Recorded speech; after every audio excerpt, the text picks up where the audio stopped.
नमस्कार दोस्तों, स्वागत है आपका स्टडी फॉर सिविल सर्विसेज में। वीडियो को पूरा देखिए। कोई भी आपका फीडबैक है, कोई सजेशन है, तुरंत वीडियो में कमेंट करके जरूर बताइए। अच्छा लगे तो वीडियो लाइक जरूर कर लीजिए और ऐसे वीडियो लगातार फ्री में पाने के लिए चैनल को तुरंत सब्सक्राइब कर लीजिए और बेल आइकन को जरूर टैप कर लीजिए ताकि आगे भी सारे वीडियो आपको मिलते रहे। यूट्यूब में फॉलो करते हैं तो प्लीज ये वाला फ्री टेलीग्राम चैनल जरूर ज्वाइन कर लीजिएगा। सारे नोटिफिकेशन, सारे अपडेट यहीं पे आते हैं, ध्यान रखिएगा। स्टडी फॉर सिविल सर्विसेज का कोई भी पेड ग्रुप अगर आपको ज्वाइन करना है तो सिर्फ 85648053096960897523864455 यही नंबर है हमारे, सिर्फ जहां पे कॉल या व्हाट्सएप कर सकते हैं। इंस्टाग्राम पे हमारा पेज जरूर फॉलो कर लीजिएगा, स्टडी फॉर सिविल .सर्विसेज है। ट्विटर पे हमको जरूर फॉलो कर लीजिएगा, @study for civils है। सारे क्वेश्चन अटेम्प्ट करिए और स्कोर अपना तुरंत कमेंट करके बताइए। दोस्तों, स्टडी फॉर सिविल सर्विसेज के यूट्यूब चैनल में आपका स्वागत है। ग्राम विकास अधिकारी की पुनर्परीक्षा को ध्यान में रखते हुए मॉक टेस्ट हम आपको दे रहे थे और ये टेस्ट पेपर नंबर 4 है, जिसे कि आप देख रहे हैं। बाकी बातें आप जानते हैं, ये हर वीडियो में सुनते हैं। तो यहाँ प्रैक्टिस करना अपना स्टार्ट करते हैं। 150 प्रश्नों का पूरा ये क्रम रहेगा। इसमें शुरुआती 50 प्रश्न जो आप देखेंगे वो हिंदी के हैं। तो देखिए, पहला प्रश्न आपसे पूछ रहा है कि ध्यान मंजरी, ये जो रचना है असल में ये किस साहित्यकार के द्वारा रची गई। मलूक दास ने इसको लिखा है, सुंदर दास के द्वारा लिखा गया है, केशव दास के द्वारा या फिर अग्रदास के द्वारा। इसके रचनाकार कौन से कवि हैं? और इसका जो सही जवाब है वो इसमें अग्रदास हो जाएगा। ठीक, आगे बढ़ते हैं। प्रश्न संख्या 2 को देखते हैं। गीत गोविंद की टीका, गीत गोविंद नहीं, उसके ऊपर जो टीका लिखी गई है वो किसके द्वारा रचित है? गोस्वामी तुलसीदास, जयदेव, मीराबाई, रहीम। और इसका जो सही जवाब है वो इसमें हो जाएगा सी वाला, मीराबाई। यहाँ बात टीका की हो रही है, गीत गोविंद की नहीं, और इसका सही जो आंसर है वो सी वाला होगा। प्रश्न संख्या 3 को देखते हैं। द्विगुण व्यंजन की पहचान आपको करनी है। द्विगुण व्यंजन बताइए। करेक्ट आंसर ड़ हो जाएगा। ये द्विगुण व्यंजन है। ठीक है, इसके बाद देखें अगले वाले को, दंत्योष्ठ, जिन्हें कि दांत और होठों की सहायता से उच्चारित किया जाए। तो दंत्योष्ठ किस हिंदी व्यंजन को मतलब दंत्योष्ठ जो है उसमें किस हिंदी व्यंजन को शामिल किया जाएगा आपको ये बताना है। तो त को शामिल किया जाएगा, व को शामिल किया जाएगा, फ को शामिल किया जाएगा या फिर प को शामिल किया जाएगा। अब ये जो चौथा प्रश्न है इसका सही जवाब व हो जाएगा। व जो है वो दंत्योष्ठ है। ठीक है, तो इसमें हम व को शामिल करते हैं। इसके बाद चलते हैं अगले वाले प्रश्न की ओर, यानी 5वां। जो शब्दों के योग से बनते हैं उन्हें क्या कहा जाता है? मतलब योग के द्वारा इनका निर्माण होता है तो इन्हें क्या कहा जाता है? करेक्ट आंसर यौगिक कहा जाता है। सीधी बात है, योग से बनने वाले यौगिक। 2 या 2 से अधिक जो इसमें पदार्थ हैं वो आपस में मिलते हैं। इसके बाद देखें अगले वाले को, अंतस्थ और अर्धस्वर, ये दोनों एक ही बात है। अंतस्थ कहिए चाहे अर्धस्वर कहिए, इसमें किन व्यंजनों को शामिल किया जाता है? यहाँ कुछ व्यंजनों का जिक्र किया गया है, इसमें से देखिए और बताइए।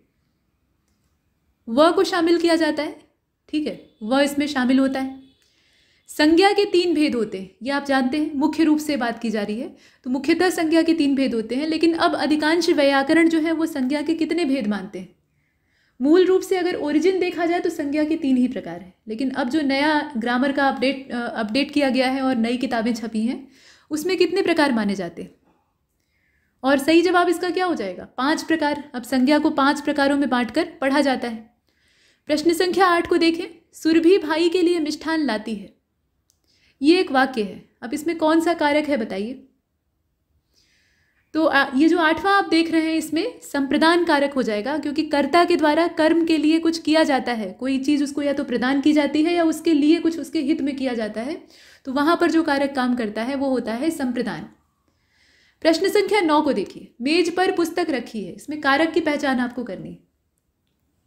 अधिकरण कारक हो जाएगा।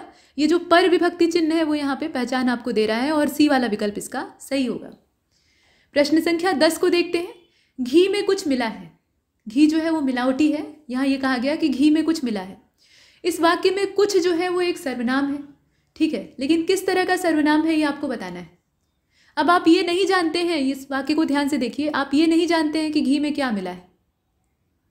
मतलब घी में मिलावट तो है, लेकिन किस तरह की मिलावट है ये आप नहीं जानते हैं, इसीलिए आप कह रहे हैं कि कुछ मिला है। तो ये निश्चयवाचक सर्वनाम है, अनिश्चयवाचक है, प्रश्नवाचक है, निजवाचक है। निश्चित तौर पर अनिश्चयवाचक सर्वनाम है, क्योंकि यहाँ आप अनिश्चय की स्थिति में हैं, आप जानते ही नहीं है कि क्या मिला है। प्रश्न संख्या 11 को देखते हैं। यहाँ देखिए, राम पंक्ति में 5वें स्थान पर बैठा है। राम पंक्ति में 5वें स्थान पर बैठा है। इस वाक्य में 5वें स्थान को किस प्रकार के विशेषण में शामिल किया जा सकता है? आवृत्ति बोधक में, समुदाय बोधक में, गणना बोधक में या क्रम बोधक में? और ये जो 11वां है इसका सही जवाब इसमें डी हो जाएगा, क्रम बोधक में शामिल किया जाता है। क्रम ही तो है यहाँ पे, एक क्रम से 5वें नंबर पे आपको बैठा हुआ मिल जाएगा, तो क्रम बोधक विशेषण यहाँ पे काम कर रहा है। अब देखें 12वें प्रश्न को। विवेक अति सुंदर बालक है, ये वाक्य है, इसमें अति क्या है? विवेक अति सुंदर बालक है। तो वैसे अगर देखा जाए तो अति और सुंदर दोनों ही अलग अलग अगर इस्तेमाल किए जाते तो विशेषण का काम करते, लेकिन इसमें सुंदर जो है वो आपका गुणवाचक विशेषण है और अति शब्द जो है वो सुंदर की विशेषता बता रहा है, तो ये विशेषण का विशेषण यानी प्रविशेषण हो जाएगा और इसलिए इसका बी वाला ऑप्शन सही होगा। इसके बाद चलते हैं 13वें प्रश्न की ओर। यदि अधिक जो है वो मूलावस्था है, अधिक जो शब्द है ये मूलावस्था है, तो इसकी उत्तमावस्था क्या होगी? मूलावस्था, उत्तरावस्था और उत्तमावस्था। मूलावस्था में क्या होता है? किसी से कोई तुलना नहीं, एक मूल शब्द होता है। उत्तरावस्था में दो चीज़ों के बीच में कंपैरिजन चल रहा होता है और उत्तमावस्था में ये सिद्ध कर दिया जाता है कि इसमें से श्रेष्ठ कौन है। तो यहाँ पर कहा गया कि इसकी उत्तमावस्था बताइए, तो अधिकतम हो जाएगा। यहाँ जो तम शब्द है उसका प्रयोग होगा। आप बताइए सी सही होगा या डी सही होगा? और इसका करेक्ट आंसर सी होगा, इसमें से अधिकतम। यहाँ पे जो हलंत वाला है उसका प्रयोग करेंगे, न कि डी का। ठीक, आगे बढ़ते हैं। प्रश्न संख्या 14 को देखते हैं। टकसाल विशेष्य रूप में है, इसका विशेषण क्या होगा आप बताइए। टकसाल शब्द जो है वो विशेष्य है, ठीक है।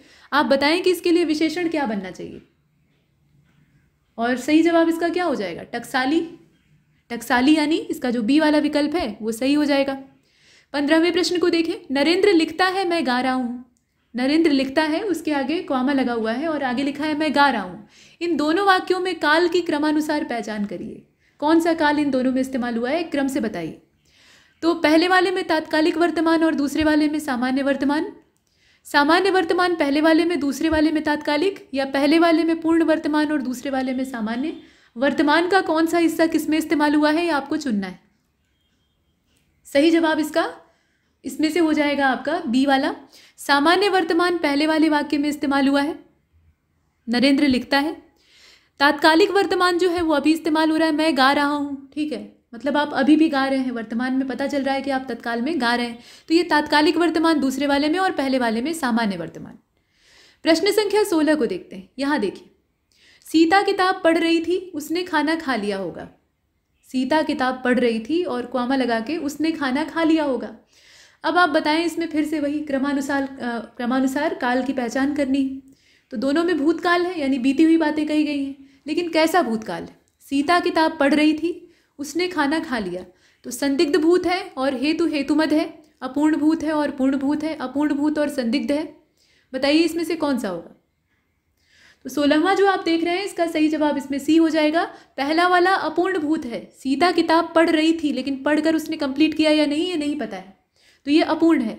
और दूसरा वाला जो वाक्य है उसने खाना खा लिया होगा, ये भी संभावना है कि न खाया हो, तो ये संदिग्ध भूत है। प्रश्न संख्या 17 को देखिए। बस, केवल, काफ़ी, चाहे, यथेष्ट, अस्तु, इस तरह के जो शब्द हैं ये रीतिवाचक क्रिया विशेषण के कौन से उप प्रकार में या उपभेद में आते हैं? तुलना बोधक में आते हैं, पर्याप्ति बोधक में आते हैं, प्रकार बोधक में आते हैं या स्वीकार बोधक में आते हैं? तो इन सारी चीज़ों से, इन सारे शब्दों से किस चीज़ का आभास होता है? पर्याप्तता का। कहते हैं बस बस और नहीं चाहिए, केवल इतना ही चाहिए था, आपने दे दिया मैं धन्य हुआ, काफ़ी है, इससे अधिक नहीं चाहिए, चाहे मतलब चाहे जितना चाहिए ले लो ऐसे, या फिर यथेष्ट मात्रा में उपलब्ध है।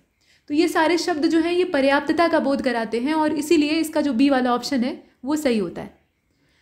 अब देखें 18वें को। इसमें कहा गया अच्छा, हाँ हाँ, ठीक, ये सब जो विस्मयादि बोधक शब्दों का इस्तेमाल किया गया है, तो विस्मयादि बोधक अव्यय के अंतर्गत इन्हें कौन सी कैटेगरी में डालना चाहिए? ये विषाद बोधक है, तिरस्कार बोधक है, स्वीकार बोधक है या अनुमोदन बोधक? तो 18वां जो आप देख रहे हैं इसका अनुमोदन हो जाएगा। स्वीकार की बात यहाँ पे नहीं है, स्वीकार किया ही नहीं गया है, यहाँ पर तो समर्थन किया गया है कि अच्छा, हाँ हाँ, ठीक ठीक। तो ये जो है ना ये अनुमोदन बोधक है, अनुमोदन का जो आभास है वो यहाँ पर हो रहा है। इसके बाद देखें 19वें प्रश्न को। अनाड़ी का तत्सम शब्द क्या होगा बताइए? इसमें से कौन सा होगा? कोई नहीं होगा, जितने दिए हैं सबके सब यहाँ गलत है। तो फिर सही क्या होगा? अनार्य, ठीक है। अनाड़ी का तत्सम होता है अनार्य। प्रश्न संख्या 20 को देखते हैं। उत्साह का तत्सम शब्द क्या होगा बताइए? उत्साह हो जाएगा, ठीक है, और उत्साह हमारा सी वाला विकल्प है। प्रश्न संख्या 21। परशु का तद्भव क्या होता है? फरसा हो जाएगा, ठीक है। और फरुआ यहाँ पे दिया हुआ है, फरसा नहीं दिया है, तो आप बी वाले ऑप्शन को चुन सकते हैं, परशु, ठीक है। उसका फावड़ा या फिर फरसा होता है। तो इसमें से 21वें प्रश्न का जो करेक्ट आंसर है वो करीबी हो जाएगा बी वाला। अब यहाँ 22वें में कहा गया कि 2 अयनों के अंतर्गत कौन सा सम्मिलित किया जाता है। 2 अयन हैं, उनके अंतर्गत कौन सा शामिल किया जाता है? तो उत्तरायण, दावायण, दक्षिणायण, बताइए इसमें से कौन सा होगा? और 22वां जो है इसका सही जवाब बी हो जाएगा, उत्तरायण, ठीक है। उत्तरायण और दक्षिणायण होता है, तो उसमें से एक जो है वो यहाँ पे करेक्ट दिया हुआ है। इसके बाद 23वें प्रश्न को देखें, कौन सा 3 दोषों में शामिल तत्व नहीं है? तो वात, पित्त, कफ, इनमें से कोई नहीं, तीनों ही दोष हैं। तो इसमें से कोई भी ऐसा नहीं है जो कि शामिल न किया जा सके, और इसीलिए हम डी को चुनते हैं। 24वें को देखिए, रविसुत, सैंधव, ये किसके पर्यायवाची है? तो घोड़े के पर्यायवाची है, ठीक है, अश्व के पर्यायवाची हैं। इसमें से हम सी वाले ऑप्शन को चुनते हैं। यातुधान और रजनीचर ये राक्षसों को कहा जाता है, और अरुण जो है ये भगवान सूर्य के रथ के सारथी। प्रश्न संख्या अगला यानी 25वां, देवबाला। देवबाला जो शब्द है ये किसका पर्यायवाची है? देवबाला यानी अप्सरा, ठीक। तो अप्सरा यानी बी वाला ऑप्शन इसका परफेक्ट। अगले प्रश्न यानी 26वें को देखें, यहां पर कहा गया कि उपयोगी का विलोम शब्द क्या है? उपयोगी का उल्टा क्या हो जाएगा? अनुपयोगी, और इसीलिए इसका जो ए वाला विकल्प है वो सही है। 27वें को देखते हैं, अतिवृष्टि का विपरीत क्या होगा? इसमें से अनावृष्टि हो जाएगा, ठीक। हालांकि न्यून वृष्टि भी होता है, लेकिन ज़्यादा प्रचलित है अनावृष्टि। तो अनावृष्टि दिया है तो उसको चुन लीजिएगा, अदरवाइज नहीं दिया है तो उसकी जगह पे न्यून वृष्टि को भी चुना जा सकता है, या अल्प वृष्टि को भी चुना जा सकता है। इसके बाद 28वें प्रश्न को देखें, ऐच्छिक का विपरीतार्थक क्या होता है? ऐच्छिक यानी जो इच्छा पर निर्भर हो, अनैच्छिक हो जाएगा। अन उपसर्ग का आप इस्तेमाल कर दीजिए, ये उलट जाएगा। प्रश्न संख्या 29 को देखते हैं, जो पहले ना हुआ हो उसके लिए एक शब्द आपको, मतलब इस वाक्यांश के लिए एक शब्द आपको इस्तेमाल करना है। तो ये अभूतपूर्व इसमें से होना चाहिए था, लेकिन यहाँ जो शब्द दिए हैं उसको आप ध्यान से देखें, और इसमें से करेक्ट आंसर क्या होगा? अपूर्व हो जाएगा। अपूर्व का भी वही मतलब होता है। यहाँ देखें, अभूतपूर्वा शब्द दिया है जो कि सही नहीं है, इसका अपूर्व होगा। अपूर्व यानी जो पूर्व में कभी ना हुआ हो, तो इसलिए इसका 29वें का बी वाला ऑप्शन परफेक्ट है। इसके बाद 30वें नंबर के प्रश्न को देखें, जिसका अंग दुरुस्त न हो उसे क्या कहा जाएगा? तो करेक्ट आंसर क्या होगा? इसका हो जाएगा अपांग, ठीक। अपांग या फिर उसी को कहा जाता है अपंग। तो इसमें से हम बी वाले ऑप्शन को चुन लेते हैं। इसके बाद 31वें प्रश्न को देख 31वें प्रश्न में आपसे पूछा गया कि जो कार्य रूप में न लाया जा सके, इस वाक्यांश के लिए एक शब्द आपको बताना है, बताइए। और सही जवाब इसका इसमें से हो जाएगा सी वाला, अव्यवहारिक। अव्यवहारिक, अब इसमें तात्पर्य क्या होता है? जो व्यवहार में न लाया जा सके, या जो कार्य रूप में न लाया जा सके। प्रश्न संख्या 32 को देखते हैं, सैंधव का अनेकार्थी शब्द नहीं है। सैंधव यानी जो सिंधु से प्राप्त हो। अब इसमें आप देखें तो नमक है, सिंधु देश का घोड़ा है, हिंदू है, या इसमें से कोई नहीं है। जो अनेकार्थी में नहीं शामिल होता है वो आपको चुनना है।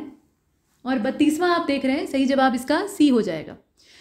इसमें आप देख रहे हैं हिंदू। हिंदू जो है वो सैंधव का अनेकार्थी नहीं है। हिंदू शब्द जो है वो सिंधु का बिगड़ा हुआ रूप है, ठीक है, लेकिन सैंधव से उसका कोई संबंध नहीं है। सिंधु देश के घोड़े को सैंधव कहा जाता है और नमक को भी कहा जाता है।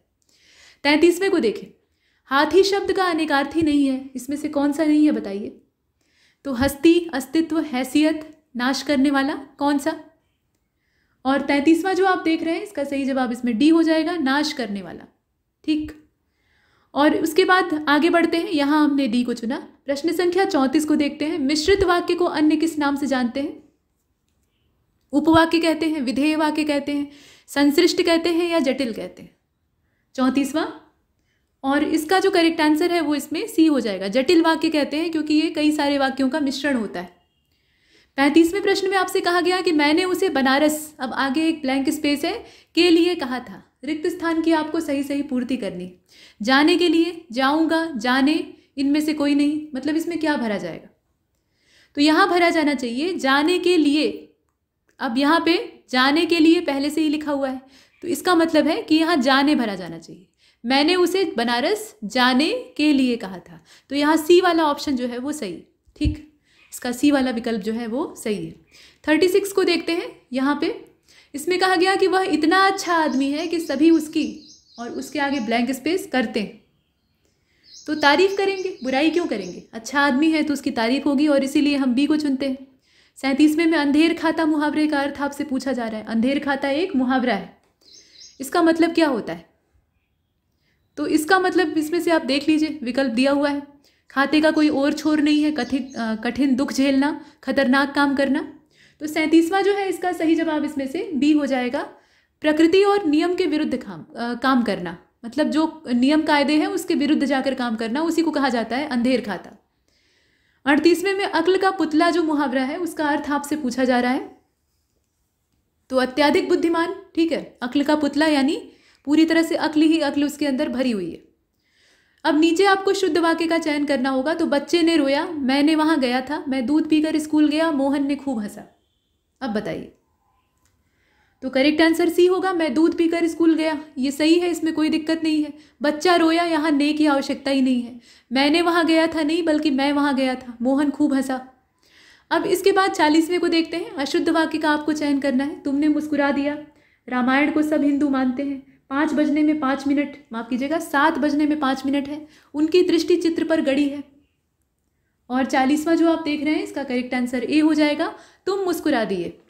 यहाँ देख रहे हैं आप, तुम मुस्कुरा दिए, तुमने मुस्कुरा दिया, यहाँ भी ने का प्रयोग जो है वो नाजायज है, बाकी सब सही। 41 को देखते हैं। तिलांजलि अब लिखा है और गलत तरीके से लिखा हुआ है, आप देख पा रहे हैं। शुद्ध वर्तनी इसकी क्या होगी, कैसे लिखेंगे? और 41 जो है इसका राइट आंसर बी हो जाएगा। कुछ इस प्रकार से लिखा जाएगा और ये भी गलत लिखा है, ये बिल्कुल वैसे ही लिख दिया है जैसे यहाँ लिखा था। यहाँ जो इया है ना वो आधा रहेगा, तिलांजलि ये ऐसे लिखा जाएगा, ठीक है। तिला आगे रहेगा और उसके आगे ये इया जो है ये आधा रहेगा, उसके बाद ज पूरा रहेगा और ल पे बड़ी की मात्रा रहेगी, तब जाकर ये शुद्ध होगा। इसके बाद चलते हैं 42वें प्रश्न की ओर। यहाँ कहा गया है कि महाधन ऐश्वर्य, इसमें आपको संधि नहीं करनी है बल्कि संधि पहचाननी है। बताइए इसमें से कौन सी संधि होगी, वृद्धि, गुण और यण? 42 सही जवाब इसका सी हो जाएगा, ये वृद्धि संधि है ना। ये वृद्धि संधि का उदाहरण है। यहाँ देख रहे हैं आप, महाधन ऐश्वर्य, महेश्वर्य होता है। इसके बाद 43 को देखें, रीति धन अनुसार, रीत्यानुसार, है ना। तो इसमें आपको ये बताना है कि संधि कौन सी है। 43 करेक्ट आंसर ए हो जाएगा, यण संधि है इसके अंदर। राम लक्ष्मण में कौन सा समास है आप जानते हैं, बताने की आवश्यकता नहीं है। इसमें देख रहे हैं आप दोनों पद प्रधान है, इसलिए यहाँ पे द्वंद्व समास हो जाएगा। अब यहाँ पहचानना है आपको उपसर्ग। तो आत्मघात में कौन सा उपसर्ग दिया गया है? आत्मघात जो शब्द है इसमें उपसर्ग की पहचान आपको करनी है। तो निश्चित तौर पे इसमें 2 शब्द हैं, एक तो घात है, घात का मतलब होता है मारना, और आत्म मतलब खुद को।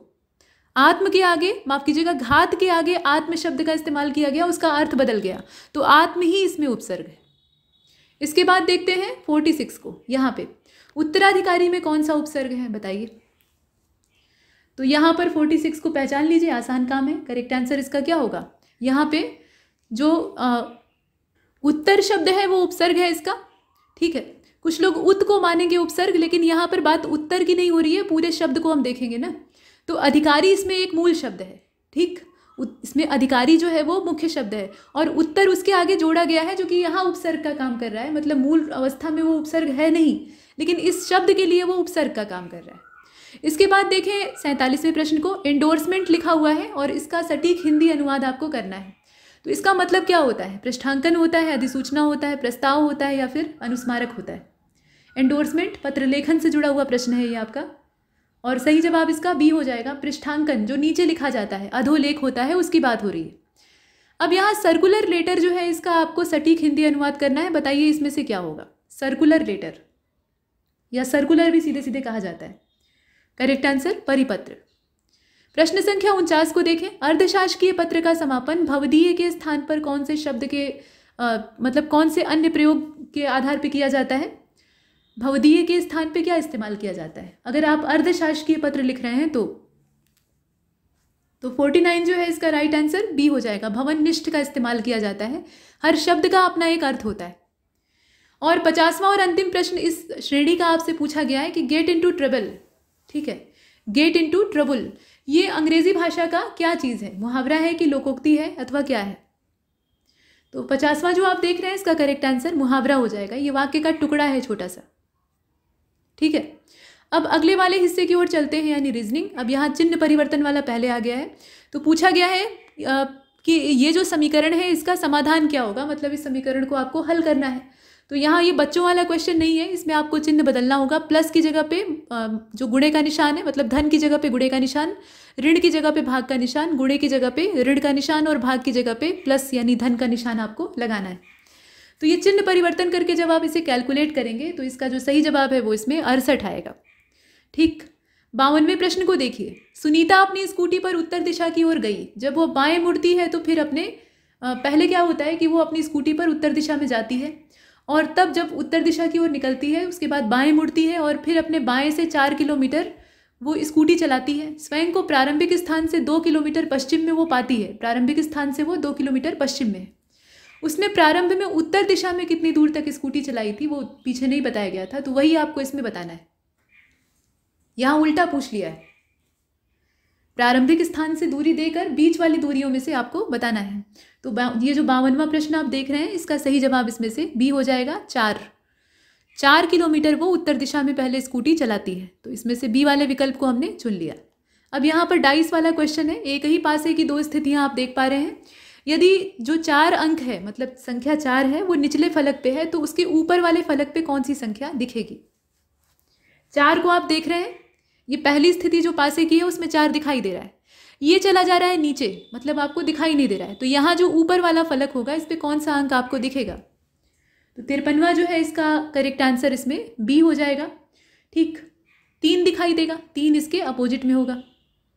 इसके बाद देखते हैं 54वें प्रश्न को। यहाँ देखें, 6 लड़कियां वृत्त के केंद्र की ओर मुंह करके गोलाकार बैठी हैं। नाम उनका वही पुराना वाला है जो पिछले टेस्ट में आप सुनते आ रहे हैं, मतलब प्रिया, नेहा, रश्मि, सोनाली, टीना और वीरा। टीना नेहा और सोनाली के बीच में नहीं है, लेकिन किसी और के बीच में बैठी है, ऐसा इसमें बताया गया है। ठीक है, प्रिया वीरा के ठीक बाएं बैठी है। रश्मि प्रिया के दाएं से चौथी है। वीरा और रश्मि के बीच में केवल 2 लड़कियां बैठी हैं। नेहा प्रिया की एक निकटतम पड़ोसी नहीं है। अब उपरोक्त के हिसाब से कौन सा जोड़ा साथ में बैठा होगा, मतलब कौन सी 2 लड़कियां साथ साथ बैठी होंगी, वो आपको देखना है। तो देखिए और बताइए। और 54 जो आप देख रहे हैं इसका सही जवाब इसमें ए हो जाएगा। वीरा और टीना जो है वो साथ में बैठी होंगी। प्रश्न संख्या 55। नेहा का परिचय कराते हुए गुलशन अपने मेहमानों से बोलता है कि उसके पिता मेरे पिता के इकलौते पुत्र हैं। बताएं कि नेहा गुलशन से किस प्रकार संबंधित है। और 55 का जो राइट आंसर है वो इसमें ए हो जाएगा। वो उसकी बेटी है ना, वो अपनी बेटी का इतना गंभीर परिचय करा रहा है।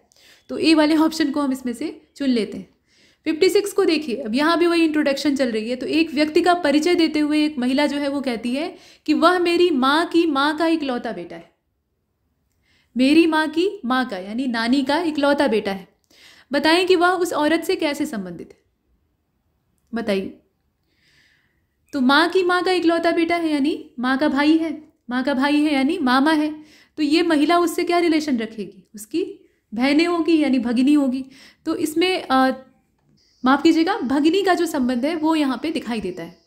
तो ये हमने देखा। अब इसके बाद 57 को देखते हैं। यहाँ पर कहा गया कि एक विक्रेता एक वस्तु 500 रुपये में खरीदता है और 550 रुपये में बेचता है। प्रतिशत लाभ की गणना आपको करनी है। खरीदने का जो दाम है वो दिया है, बेचने का जो मूल्य है वो दिया है, आपको प्रतिशत में लाभ उसका बताना है। तो बताइए कितने % का उसको प्रॉफिट होता है। और 57 जो आप देख रहे हैं सही जवाब इसका ए हो जाएगा। 10% का उसको मुनाफा होता है। यहाँ आपने देखा। प्रश्न संख्या 58 को देखते हैं। यहाँ वेन आरेख आपको खींचना है। तो मगरमच्छ, जलीय जंतु और सरीसृप। अब इसमें आपको एक वेन डायग्राम बनाना होगा। कैसा बनाइएगा बताइए। मगरमच्छ जो है वो जलीय जंतु है। सरीसृप का मतलब होता है रेंग कर चलने वाले। अब जितने जलीय जंतु हैं सभी सरीसृप हो ये आवश्यक नहीं है ना। तो इस हिसाब से अगर आप इसका संबंध जोड़ते हैं तो जो 58वां प्रश्न आप देख रहे हैं इसका सही जवाब इसमें ए हो जाएगा। कुछ इस प्रकार से डायग्राम बनेगा। ठीक है, जलीय जंतुओं में ही मगरमच्छ आता है, लेकिन सारे सरीसृप जो है वो मगरमच्छ नहीं हो सकते और जलीय जंतु भी नहीं हो सकते, आवश्यक नहीं है। ठीक है, तो कुछ जो है उसमें से जलीय जंतु हो सकते हैं और हो सकता है कि कुछ मगरमच्छ भी हों। तो इस तरीके का हम डायग्राम बनाएंगे। इसके बाद 59वें को देखते हैं। यहाँ देखिए, यहाँ भी वही डायग्राम आपको बनाना है। कौन सा ज़्यादा सही रहेगा वो चुन लीजिए। तो स्नातक दिया है, शिक्षक दिया है और साक्षर दिया है। देखिए सारे साक्षर लोग जो है वो स्नातक हो ये आवश्यक नहीं है। ठीक है, और शिक्षक जो है वो सारे स्नातक हो सकते हैं या नहीं हो सकते हैं? तो इसमें सोच कर बताइएगा आप। देखिए 59 जो है ना, इसका सबसे सही जो वेन डायग्राम बनेगा वो इसमें डी वाला हो सकता है। ठीक, डी वाला हो सकता है और डी वाले को हम यहाँ पे चुन लेते हैं। मतलब साक्षर होना तो आवश्यक ही है ना, स्नातक बनने के लिए भी साक्षर होना आवश्यक है। शिक्षक है तो साक्षर होबे करेगा, दूसरों को साक्षर बनाने वाला खुद निरक्षर कैसे हो सकता है ना। तो साक्षर जो है उसमें ये दोनों आ जाएंगे, यानी साक्षर जो है एक बड़े गोले में और उसमें ये दोनों आते हैं। अब ये है कि सारे शिक्षक स्नातक ही हो, ये आवश्यक नहीं है। कुछ परास्नातक हो सकते हैं, कुछ इंटर पास हो सकते हैं, ये भी संभव है ना। तो इसलिए कुछ जो है वो स्नातक हैं और कुछ जो है वो उससे अलग है, तो बीच में इनके आपस में इंटरसेक्शन होगा, लेकिन एक जो बाहर गोला बनेगा वो पूरा होगा, वो पूरा साक्षरों का होगा। तो इसमें से डी वाला ऑप्शन जो है वो ज़्यादा सही है। आगे बढ़ते हैं, प्रश्न संख्या अगला यानी 60वां। इसमें कहा गया कि उस समुच्चय का चयन कीजिए जिसमें कि संख्याएं उसी तरीके से संबंधित हैं जिस प्रकार से संख्याएं नीचे दिए गए समुच्चय से जुड़ी हुई हैं। तो यहाँ 12, 22, 46 दिया है, 18, 6 और 14 दिया है, 4, 12 और 22 दिया है, 14, 12 और 8 दिया है। इसमें से आपको चुनकर बताना है, बताइए। और जो 60वां आप देख रहे हैं, इसका सही जवाब इसमें से ए हो जाएगा। यहाँ रिलेशन ढूंढना था, तो 12, 22, 46 वाला जो कॉम्बिनेशन है वो बिल्कुल ऐसा ही है।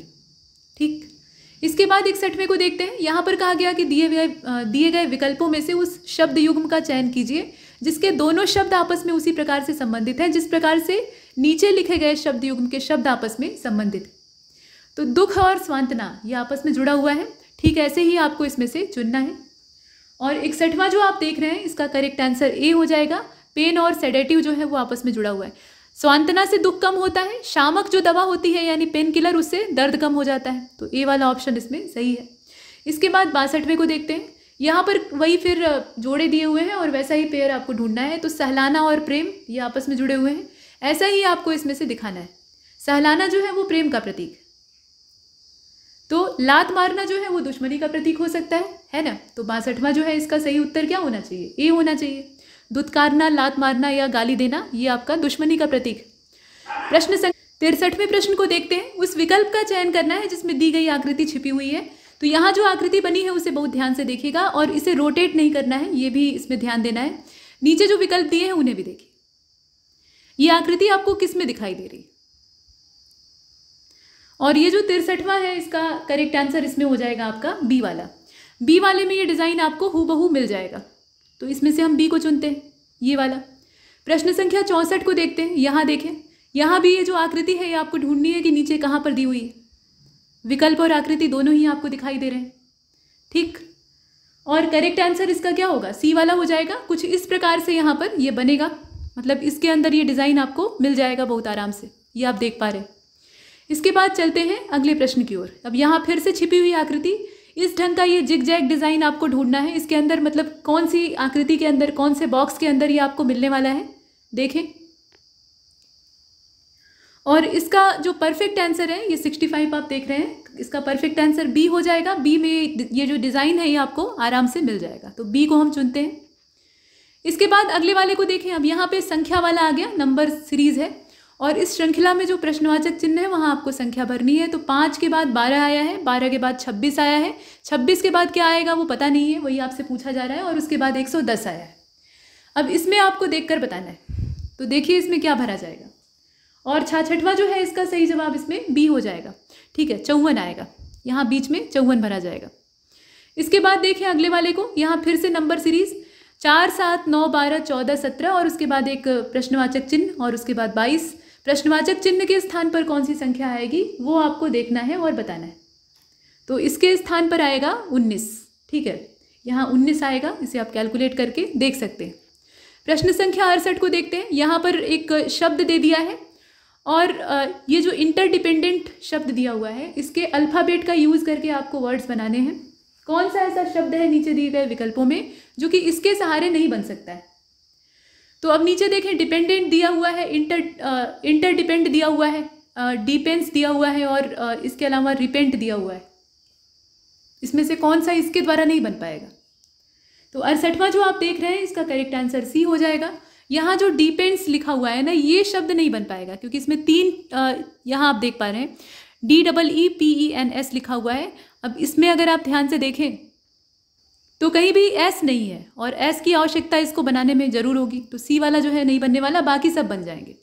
प्रश्न संख्या 69 को देखते हैं। यहाँ पर एक टेबल बनी हुई है जिसमें कि राज्य दिए हुए हैं, मतलब कश्मीर, बिहार, कश्मीर और पंजाब, और गेहूं का उत्पादन उसमें टन में दर्शाया गया है। 2015 से लेकर 18 3 वर्ष को 3 राज्यों का यहाँ पे आंकड़ा दिया हुआ है। ठीक है, 15, 16, 17, 18 ये 4 वर्ष हैं और 3 राज्य हैं। गेहूं के उत्पादन का टन में यहाँ पे आंकड़ा प्रस्तुत किया गया है।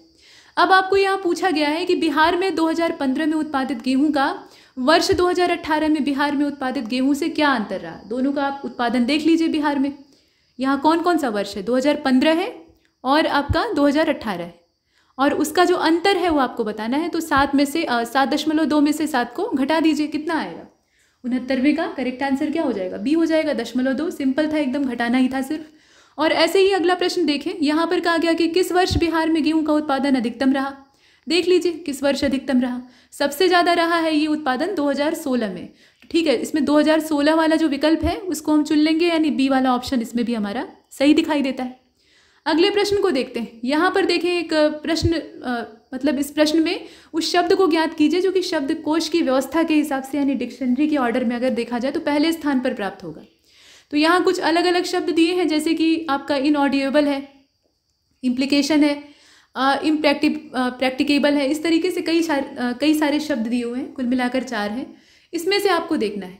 अब इसमें अगर आप देखें तो 2 में आई के बाद एन आया है इन दोनों में, और इसमें आई के बाद एम आया है। यहाँ पर ए से स्टार्ट हुआ है, यहाँ सी से स्टार्ट हुआ है, इन दोनों में पी से स्टार्ट हुआ है। इसी में आप निर्णय लेना है आपको। तो 71वां जो आप देख रहे हैं इसका करेक्ट आंसर हो जाएगा इसमें से सी वाला। इम्प्लीकेशन जो है ये सबसे पहले आपको मिलेगा, उसके बाद ही ये सारे आपको मिलने वाले हैं। ऐसे ही नीचे वाले प्रश्न में पूछा गया है। अब इसमें आप देखें कौन सा पहले मिलने वाला है। तो इन्वेंटिबल है, इसके अलावा आपका इनएडिबल है, इनफ्लेमेबल है, इंडिस्पेंसिबल है। तो इस तरीके से आप देख रहे हैं, और 5 ऑप्शन इसमें दिए हुए हैं। पहले कौन सा रखा जाएगा? 72 डी वाला हो जाएगा। ठीक है, इंडिस्पेंसिबल ये वाला जो ऑप्शन है, मतलब ये वाला जो शब्द है ये पहले रहेगा और बाकी जो है वो डिक्शनरी में पीछे रहेंगे। उसी प्रकार से शब्दकोश वाला एक और प्रश्न है, यहाँ देखें पहले कौन सा आएगा। एकॉर्ड लिखा हुआ है, एडवर्स लिखा हुआ है, अफेक्टेड लिखा हुआ है। तो इसमें से आप किसको भरिएगा? पहले 73, और करेक्ट आंसर इसका ए हो जाएगा। सबसे पहले एकॉर्ड आएगा, बाद में सभी जितने भी यहाँ दिए हुए हैं वो सब आएंगे। 74 को देखें, यहाँ पर पूछा जा रहा है कि जो आकृति दी हुई है, मतलब यहाँ 4 डब्बों में अलग अलग जो एरो के सिंबल हैं उनको दर्शाया गया है। उसी हिसाब से अगले डब्बे में हम कैसे चिन्हों को भरेंगे वो आपको दिखाना है। तो पैटर्न को ध्यान से देखिए। इसमें जो एरो है उनका एक निश्चित क्रम है। पहले ये इस दिशा में काम कर रहे थे, ये इस दिशा में, और ये ऊपर नीचे। फिर यहाँ पे 2 ऊपर हो गए, 2 नीचे हो गए। फिर यहाँ क्या हो रहा है कि एक जो है वो इस डायरेक्शन में, एक नीचे की तरफ, एक ऊपर की तरफ, एक इस डायरेक्शन में। तो इनकी जो दिशा है वो कुछ ऐसी हो गई। तो अगला वाला क्रम क्या होना चाहिए? इसमें से अगला वाला क्रम क्या होगा बताइए। तो इसका ये आप प्रश्न देख रहे हैं 74वां, और सही जवाब इसका हो जाएगा इसमें से ए वाला। ठीक है, यही वाला क्रम इसमें सबसे सही है। इसी तरीके से अगला वाला यहाँ पे भरा जाएगा। प्रश्न अगले को देखते हैं, यानी 75वें को। यहाँ तार्किक ढंग से जो शब्द लिखे हुए हैं, शब्द के टुकड़े, इनको व्यवस्थित करना है। तो कक्षा में प्रवेश, पाठ्यक्रम पूर्ण करना, दाखिला, फीस जमा करना, नौकरी पाना, परीक्षा देना, उत्तीर्ण होना, इन सबको आपको एक क्रम में व्यवस्थित करना है। और 75वें को अगर आप क्रम में अरेंज करेंगे तो इसका जो सही जवाब है वो इसमें हो जाएगा ए वाला। ठीक है, ए के हिसाब से इसको अरेंज कर लेते हैं। सबसे पहले क्या होगा? दाखिला आप लेंगे, उसके बाद आप फीस जमा करेंगे। बिना फीस जमा करे पढ़ाई नहीं हो सकती। उसके बाद आपको कक्षा में प्रवेश मिलेगा। कक्षा में आपने प्रवेश पा लिया, उसके बाद आपको सिलेबस कंप्लीट करना होगा।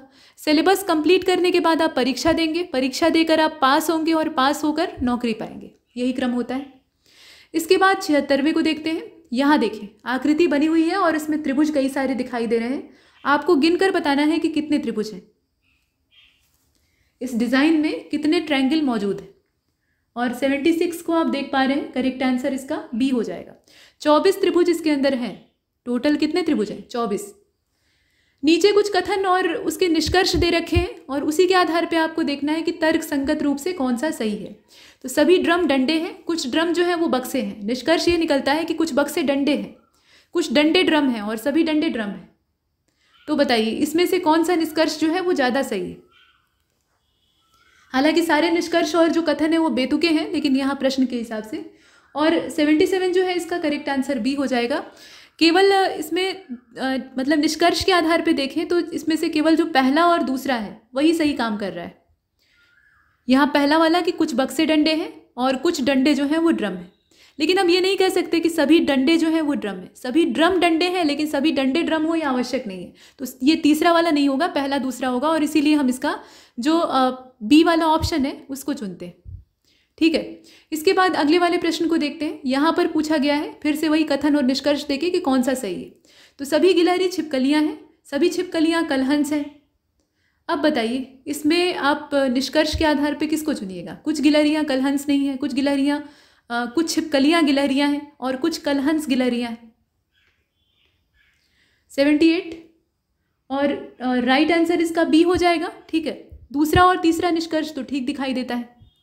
कुछ छिपकलियाँ गिलहरियाँ हैं और कुछ कलहंस गिलहरियाँ हैं, लेकिन ये जो आपका पहला वाला है कुछ गिलहरियाँ कलहंस नहीं है, जबकि यहाँ पे कहा गया है कि सभी गिलहरियाँ छिपकलियाँ हैं और सभी छिपकलियाँ कलहंस हैं। तो गिलहरियाँ जो है वो कलहंस होंगी ही, यहाँ दिया हुआ है कि नहीं है, तो वो पहला वाला गलत हो जाता है और इसीलिए हम इसका दूसरा तीसरा यानी बी वाले ऑप्शन को चुनते हैं।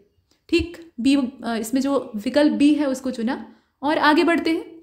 यहाँ देखिए कहा जा रहा है कि एक प्रश्न संख्या 29 से लेकर 31 तक जितने भी प्रश्न आपको दिखेंगे उसमें कोडिंग की गई और उसी कोड के आधार पे कुछ शब्द बनाए गए हैं और कुछ शब्दों का आपको बनाकर इसमें से विकल्प चुनना है।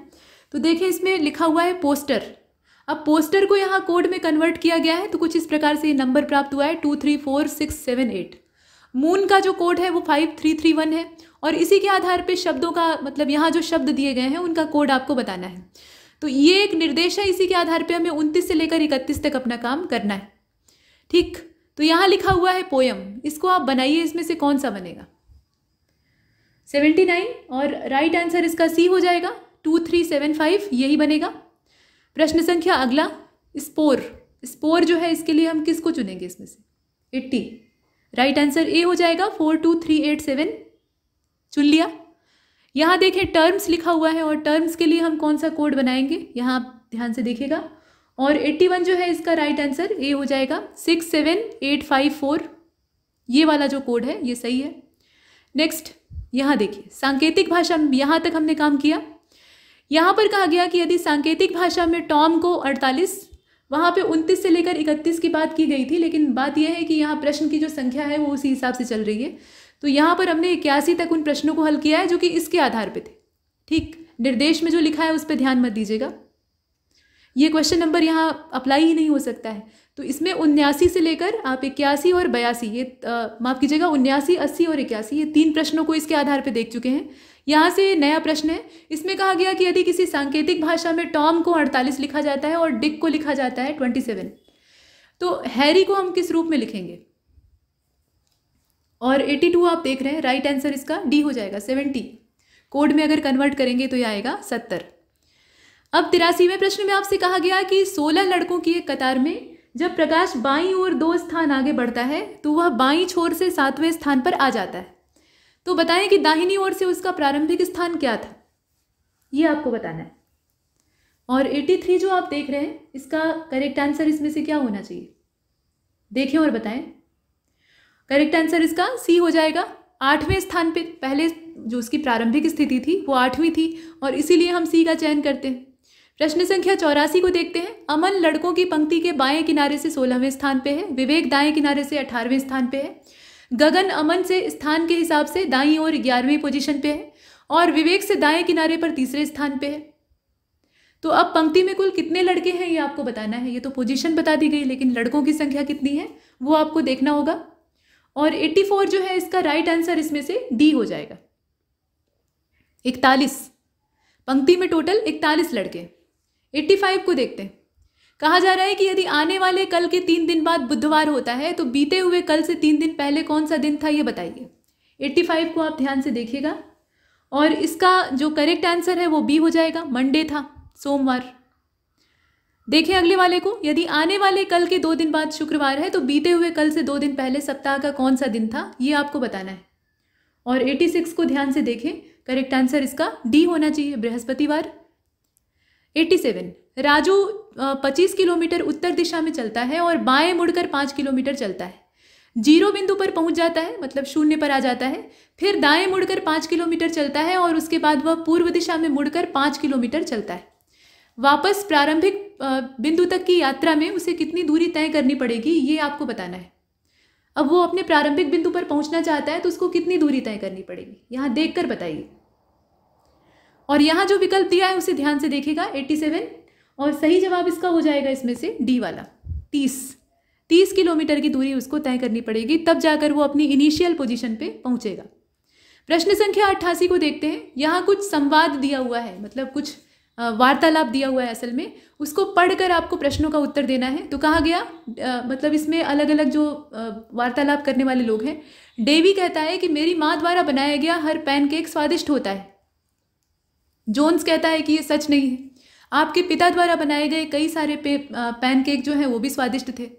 जोन्स का डेवी के बारे में कथन स्पष्ट रूप से क्या मानना है? जोन्स का डेवी के कथन के बारे में स्पष्ट रूप से क्या मानना है? तो डेवी के पिता बिल्कुल नाकाबिल हैं, ठीक। डेवी की माँ स्वादिष्ट पैनकेक बनाती है। डेवी की माँ द्वारा बनाए गए कुछ पैनकेक स्वादिष्ट नहीं है। डेवी की माँ स्वादिष्ट पैनकेक बनाती है, परंतु उसके पिता भी कभी कभी स्वादिष्ट पैनकेक बना सकते हैं। तो अब इसमें निष्कर्ष आपको निकालना था, और निष्कर्ष इसका आप जानते हैं कौन सा होगा, इसका डी वाला हो जाएगा। ये सच है कि उसकी माँ अच्छा पैनकेक बनाती है, लेकिन उसके पिता भी बना सकते हैं, तो ये डी वाला विकल्प इसमें से परफेक्ट है, ठीक। आगे बढ़ते हैं और अगले वाले को देखते हैं। यहाँ देखें अगले वाले को, इसमें कहा जा रहा है कि जो कथन दिए हुए हैं दो इस प्रकार से संबंधित हैं कि एक दूसरे का खंडन करते हैं, और वे कथन कौन कौन से हैं ये आपको बताना है। मतलब दो ऐसे कथन आपको चुनने हैं जो एक दूसरे के विरोधी हों। तो सभी हाथी बिल्लियों के समान है, कुछ हाथी बिल्लियों के समान नहीं है, और कुछ हाथी बिल्लियों के समान है, थोड़े से हाथी भी बिल्लियों के समान है। बताइए। 89, और 89 का जो राइट आंसर है वो डी हो जाएगा, पहला और दूसरा। सभी हाथी बिल्लियों के समान है और कुछ हाथी बिल्लियों के समान नहीं है। ये दोनों जो है ये एक दूसरे का विरोध कर रहे हैं। यहाँ कहा गया कि सभी हैं और यहाँ कहा जा रहा है कि कुछ जो है वो समान नहीं है। तो इसमें से हम किसको चुनेंगे? इसमें से करेक्ट आंसर हमारा हो जाएगा इसका डी वाला, ठीक, पहला दूसरा। इसके बाद 90 को देखते हैं। यहाँ पर कहा गया कि आलोक और अनिल की वर्तमान आयु का जो अनुपात है वो 3:4 का है, 3:4 का। यदि आलोक की आयु अब से 20 साल बाद 62 साल की हो जाएगी, तो अनिल की जो वर्तमान आयु है वो कितनी है ये आपको बतानी है। और 90 जो आप देख रहे हैं इसका सही जवाब इसमें से सी हो जाएगा, 56, 56। अनिल की वर्तमान आयु कितनी है? 56। 91 को देखते हैं। दिए गए प्रत्येक प्रश्न में 4 जो है वो एक जैसे 3 जो है वो एक जैसे हैं और एक जो है वो उनसे अलग है, वही आपको चुनना है। तो यहाँ लिखा हुआ है रे, ले, डे और मे, है ना। अब इसमें से 3 जो है वो एक जैसे हैं, कोई एक भिन्न है, और भिन्न कौन सा है वही आपको चुनना है। तो 91 को आपने देखा और राइट आंसर इसका डी हो जाएगा। मे जो है वो बाकियों से अलग है, बाकी जो है वो एक जैसे। नेक्स्ट 92 को देखते हैं। यहाँ देखिए नीचे दिए गए, अब यहाँ भी वही काम करना है, 3 एक जैसे और चौथा जो है वो भिन्न है, वो कौन सा है पकड़ना होगा आपको। तो ABC लिखा है, DGJ लिखा हुआ है, BDF लिखा है और CFI लिखा है। तो 92 और 92 का जो राइट आंसर है वो इसमें ए हो जाएगा। ABC जो है वो इन सब से अलग है, बाकी सब एक जैसे। इसके बाद 93 को देखते हैं। यहाँ देखिए फिर से वही, भिन्न कौन सा है ये आपको चुनना है। तो 52 लिखा है, 96 लिखा है, 24 लिखा है और 36 लिखा है। आपको बताना है कि कौन सा इसमें से अलग है। तो 93 को आपने देखा और इसका जो राइट आंसर है वो इसमें डी हो जाएगा। 36 इनसे अलग है, बाकी जो है वो एक जैसे। नेक्स्ट 94, यहाँ पर कहा गया कि फिर समूह बनाया गया है और 3 जो है वो एक जैसे और एक अलग। तो इसमें 144 है, 169 है, 256 है और 288 है। तीनों से कौन सा भिन्न है एक चौथा? बताइए। 94 का राइट आंसर डी हो जाएगा। बाकी जो है वो एक क्रम से अगर देखा जाए, यहाँ आप देख रहे हैं, तो इसमें से 288 जो है वो भिन्न है। 12 में 12 का गुणा करेंगे 144, 13 में 13 का गुणा करेंगे 169 और 256 कैसे आएगा बताइए? किसका आपस में गुणा किया जाएगा? तो 256 आएगा। यहाँ वर्ग दे रखा है, लेकिन 288 जो है वो किसी का वर्ग नहीं है, ठीक है। तो ये इनसे भिन्न है। इसके बाद 95 को देखते हैं। यहाँ पर एक टेबल बनी हुई है और इसमें गेहूं का उत्पादन दर्शाया गया है बिहार, कश्मीर और पंजाब में। आपको ये बताना है कि इसमें से जो नीचे प्रश्न दिए गए हैं उनका उत्तर सही क्या हो सकता है। तो टेबल को पहले ध्यान से देख लीजिए। इसमें 2015, 16, 17, 18 का दिया है और आंकड़े दे रखे हैं, इन्हें आप स्पष्ट तौर पे देख पा रहे हैं। ये बिहार का है, ये कश्मीर का है और ये पंजाब का है। 95 में पूछा गया है कि 2015 में उत्पादित गेहूं का वर्ष 2018 में उत्पादित गेहूं के साथ अंतर क्या है। तो बिहार में 2015 में उत्पादित गेहूं जो है वो कितना है, ठीक, और 2018 में कितना है, तो कितना हो जाएगा, 0.2 हो जाएगा। इसके बाद आप देखें किस वर्ष गेहूं का उत्पादन अधिकतम था, बताइए। 2015, 16, 17, 18। अब यहाँ बिहार का ही बार बार पूछा जा रहा है, तो कहाँ पे अधिकतम था, 2016 में 7.8 था, है ना। तो 7.8 यानी 2016 वाला जो है उसको हम चुन लेते हैं। अब यहाँ पे नीचे ग्राफ के आधार पे आपको आंसर देना है। तो 2016 और 17 में 5 अलग अलग दुकानों, जिसमें कि S1 है, मतलब शॉप 1 है, 2 है, 3 है, 4 है और 5 है। यहाँ पे हार्ड ड्राइव की बिक्री जो है वो प्रति 1000 में दर्शाई गई है। ग्राफ का आपको अध्ययन करना है और उत्तर देना है। तो इसमें कंपनी, माफ कीजिएगा, वर्ष जो है उसमें नीले रंग से 2016 को दर्शाया गया है और ऑरेंज कलर से यानी नारंगी रंग से 2017 को दर्शाया गया है। इसमें से आपको बताना है, बताइए। तो पूछा गया है, अब बताएंगे कैसे, पहले प्रश्न देख लेते हैं। पूछा गया है कि 2016 में सभी दुकानों की कुल बिक्री और वर्ष 2017 में सभी दुकानों की कुल बिक्री का अनुपात कितना है। 2016 की कुल बिक्री और 2017 की कुल बिक्री का रेशियो निकालना है और आपको उत्तर देना है। तो यहाँ आप पूरे ग्राफ को देख रहे हैं और साथ में प्रश्न को देख रहे हैं। 97 का फिलहाल जो राइट आंसर है वो डी हो जाएगा। 26 और 37 का रेशियो है, 26-37 का अनुपात है, जो कि आप यहाँ पे देख पा रहे हैं। प्रश्न संख्या 98 को देखते हैं।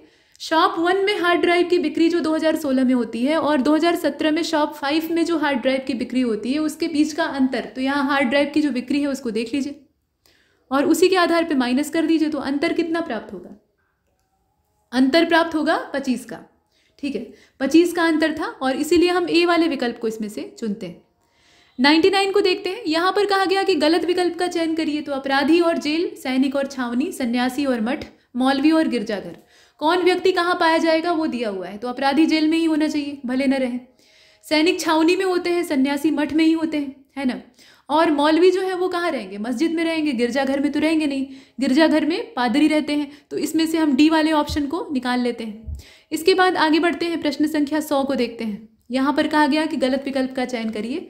माइक्रोमीटर जो है ये छोटे अंतर या कोण को नापने के लिए काम आता है। थर्मामीटर जो है ये श्रवण भिन्नता को नापने के लिए काम में आता है। वोल्टामीटर जो है वो 2 बिंदुओं के बीच में आवेश भिन्नता को नापता है और बैरोमीटर जो है ये वायुमंडलीय दाब को नापता है। तो बताइए, और 100 को आप देख रहे हैं, सही जवाब इसका क्या हो जाएगा, करेक्ट आंसर इसका हो जाएगा इसमें से बी वाला, ठीक है। थर्मामीटर और श्रवण भिन्नता वाला आप भी जानते हैं गलत है। थर्मामीटर जो है ये टेम्परेचर को नापता है, ना कि साउंड डिफरेंस को। अब यहाँ से हमारा जनरल अवेयरनेस का क्रम स्टार्ट होता है, जो कि 50 प्रश्नों का है। और अहिनवाड़ पहला प्रश्न आप देख रहे हैं। अहिनवाड़ किसकी राजधानी थी, बताइए। कौन से राजवंश की राजधानी का नाम अहिनवाड़ था। तो इसमें अगर आप देखें 101 को, तो करेक्ट आंसर इसका हो जाएगा डी वाला। गुजरात के जो चालुक्य थे उनकी राजधानी थी अहिनवाड़। बाकी कलचुरियों की राजधानी त्रिपुरी थी। अजमेर जो है ये चौहानों की थी और कन्नौज जो है ये गढ़वालों की थी। तो इसमें से हम गुजरात वाला चुन लेंगे, डी वाला। प्रश्न संख्या 102 को देखते हैं। यहाँ पर पूछा गया कि which of the following ports were the major port of Chola kingdom. तो इसमें तोंडी लिखा है, मुशेरी लिखा हुआ है। मुचेरी इसको कहा जाता है, मुशेरी भी कहा जाता है। और कोरकई है, पुहार है। इसमें से कौन सा पोर्ट जो है ये प्रमुख पोर्ट यानी बंदरगाह हुआ करता था चोलों का। अब इसमें आप पूरे प्रश्न को देख रहे हैं। करेक्ट आंसर इसका ए हो जाएगा, पहला और दूसरा। तोंडी और मुशेरी ये दोनों जो है ये चेर साम्राज्य के, माफ कीजिएगा यहाँ चोल बोला गया जो कि बोलने का मिस्टेक है, चेर साम्राज्य के प्रमुख बंदरगाह हुआ करते थे, ठीक है। यहाँ चोल, चेर और पांडे जो तीनों शक्तियाँ हैं उनका अपना पानी पर अधिकार हुआ करता था। चोलों का साम्राज्य बाद में काफ़ी फैल जाता है, लेकिन चेर भी कम शक्तिशाली नहीं थे और ये दो उनके प्रमुख बंदरगाह हुआ करते थे। तो यहाँ पर हम पहले दूसरे को चुनते हैं। इसके बाद 103 को देखते हैं। चीनी यात्री फाहियान ने मुख्य रूप से निम्नलिखित में से किसके काल के बारे में विशेष ब्यौरे दिए थे। तो फाहियान किसके समय में आता है, बताइए। फाहियान का जो समय है वो गुप्तों का टाइम है, ठीक। तो इसमें 103 को अगर देखा जाए तो करेक्ट आंसर इसका सी हो जाएगा। गुप्त काल की विशेषता ये बताता है, ठीक। यहाँ सी वाले को चुन लेते हैं। अगले वाले प्रश्न में पूछा गया कि महाजनपद मतलब कौन से महाजनपद का भौगोलिक विस्तार मध्य भारत के मालवा क्षेत्र में फैला हुआ था। ये कुरु था, अवंती था, अंग था या चेदी था। तो 104 को आप ध्यान से देखें, करेक्ट आंसर इसका अवंती हो जाएगा। अवंती जो है ये मध्य भारत के मालवा क्षेत्र में फैला हुआ था। कुरु महाजनपद का विस्तार उत्तर पश्चिम में था, मतलब वो मेरठ और दिल्ली वाला जो क्षेत्र है वहाँ तक, और अंग महाजनपद भागलपुर बिहार क्षेत्र है। ठीक, तो अवंती ही इसमें होगा जो कि मध्य भारत में था। इसके बाद 105 को देखते हैं। कलकत्ता उच्च न्यायालय ने निम्नलिखित में से किसे 1883 में अदालत की अवमानना के लिए 2 साल के कारावास की सजा सुनाई थी? यहाँ पर बात हो रही है अदालत की अवमानना की। अब बताइए कि इसमें से किसको मिलती है ये सजा? अरविंद घोष है, सुरेंद्रनाथ बनर्जी हैं, व्योमेश चंद्र बनर्जी हैं, या इसमें से कोई नहीं है? तो 105 को आप देख रहे हैं, राइट आंसर इसका बी होगा। ये सुरेंद्रनाथ बनर्जी थे, ठीक है, इन्हीं को सजा मिलती है। और 4-5 मई 1883 की बात है। बंगाली समाचार पत्र में एक लेख लिखते हैं ये, और उसी के एवज में इन्हें सजा भुगतनी पड़ती है। प्रश्न संख्या 106 को देखते हैं। यहाँ हंटर कमेटी की रिपोर्ट की बात की जा रही है जो कि पब्लिश होती है 28 मई 1920 को। इसका संबंध किससे था? हंटर कमेटी किस चीज़ की जांच के लिए बैठाई गई थी? यहाँ कई सारी घटनाओं के नाम दिए हैं, और 106 जो है इसका राइट आंसर सी होगा, जलियांवाला बाग नरसंहार। और इसमें जनरल ओ डायर की खूब भर भर कर तारीफ की जाती है। इसके बाद 107 को देखते हैं। यहाँ देखिए, हिंदुस्तान रिपब्लिकन एसोसिएशन का नाम बदलकर हिंदुस्तान सोशलिस्ट रिपब्लिकन एसोसिएशन ये किसने कर दिया था? बताइए ये किसके द्वारा किया गया था? तो 107 को आप देख रहे हैं, और इसका जो सही जवाब है वो इसमें डी हो जाएगा। ठीक, इसमें से कोई नहीं है। नाम बदलने का काम चंद्रशेखर आज़ाद जी के द्वारा किया गया था, और भगत सिंह का इसमें सुझाव था। असल में होता यह है कि हिंदुस्तान रिपब्लिकन एसोसिएशन के नाम से यह क्रांतिकारी संगठन पहले से ही सक्रिय काम कर रहा था, लेकिन बड़े पैमाने पर गिरफ्तारियां होती हैं काकोरी कांड के बाद, और उसके बाद जितनी गिरफ्तारियां होती हैं उतनी फांसियां भी होती हैं। तो ये संगठन बुरी तरह से बिखर जाता है। सिर्फ इसमें बड़े लीडर के तौर पे चंद्रशेखर आज़ाद बचते हैं, जो कि अकेले कुछ करने में सक्षम नहीं हो पा रहे थे। वो खुद एक बहादुर योद्धा थे, लेकिन अकेले उन्हें साथियों की आवश्यकता थी। तो ऐसे में इन्हें पता चलता है कि पंजाब में कुछ उत्साही नौजवान हैं, और उन्हें फिर इनवाइट किया जाता है। तो भगत सिंह और उनके जो सहयोगी हैं वो इनके साथ जुड़ जाते हैं। तो समाजवादी विचारधारा वहीं से इस पार्टी में ऐड होती है, और नाम चेंज हो जाता है। तो ये चीज़ है। इसके बाद आगे बढ़ते हैं और 108 को देखते हैं। यहाँ पर कहा जा रहा है कि बरार स्टेट, इसका अधिग्रहण, मतलब मुगल साम्राज्य के द्वारा इसका अधिग्रहण 1595 में किया गया था। अब बरार राज्य का जो इमाद शाही राजवंश है उसका संबंध किससे था? मतलब कहने का तात्पर्य यहाँ पे ये है, प्रश्न को समझ लीजिए। बरार स्टेट जो है यहाँ इमाद शाही काम कर रही थी, और मुगल एम्पायर जो है इसमें इसका विलय कर लिया जाता है 1595 में। उस समय किस रूलर का शासन था? 1595 यहाँ डेट भी दे दी है ताकि आपका काम आसान हो जाए। तो 108वां जो आप देख रहे हैं, सही जवाब इसका हो जाएगा इसमें से बी वाला। अकबर का ये समय है, ठीक है, 1595 अकबर का टाइम। प्रश्न संख्या 109 को देखते हैं। पिकली हल का उत्खनन किसके द्वारा किया गया था? ये आर्कियोलॉजिकल साइट है, आप जानते ही। और इसमें अगर देखा जाए तो करेक्ट आंसर इसका डी हो जाएगा। ये एफ रेमंड ऑल्चिन के द्वारा खोदा गया और खोजा गया था। बाकी मेहरगढ़, बालाथल, हुलास जैसे जो स्थान हैं उनके जो खोजकर्ता और खोदकर्ता हैं उनके नाम यहाँ दिए हुए हैं, लेकिन हमारे काम के इसमें से डी वाले। इसके बाद 110 को देखते हैं। यहाँ कहा गया इमिशन गैप रिपोर्ट के बारे में, जो कि पर्यावरण से जुड़ी हुई है। आपको ये बताना है कि कौन से इंटरनेशनल ऑर्गेनाइजेशन के द्वारा इसको पब्लिश किया जाता है। तो यूनाइटेड नेशन एनवायरनमेंट प्रोग्राम है, यूनाइटेड नेशन डेवलपमेंट प्रोग्राम है, इंटरनेशनल एनर्जी एजेंसी है, या फिर ट्रांसपेरेंसी इंटरनेशनल। तो 110 को आपने देखा, राइट आंसर इसका क्या होगा? ए वाला हो जाएगा, यूनाइटेड नेशन एनवायरनमेंट प्रोग्राम। चूंकि ये एनवायरनमेंट से, उत्सर्जन से जुड़ी हुई रिपोर्ट है, ठीक है, उत्सर्जन से जुड़ी हुई रिपोर्ट है, और इसलिए इसमें एनवायरनमेंट प्रोग्राम जो है वो अपना योगदान देता है। प्रश्न संख्या 111 आपसे पूछ रहा है कि लेटेस्ट जो मिनरल डाटा है उसके अकॉर्डिंग बताइए कि चांदी के भंडारण में दूसरे स्थान पर कौन सा राज्य है? दूसरे स्थान पे। तो 111 का जो राइट आंसर है वो इसमें हो जाएगा आपका सी वाला, झारखंड। यहाँ सेकंड रैंक की बात की जा रही है। पहले स्थान पे तो आप जानते ही हैं राजस्थान की चांदी है। बाकी दूसरे स्थान पर चांदी है झारखंड की, और तीसरे स्थान पर चांदी है आंध्र की। तो यहाँ जो हमारा आंसर है वो झारखंड हो जाएगा। प्रश्न संख्या 112 को देखें। इसमें कहा गया कि approx how many million bales of jute and mesta have been produce as per the second advance estimate of production of major crop for financial year 2021-22।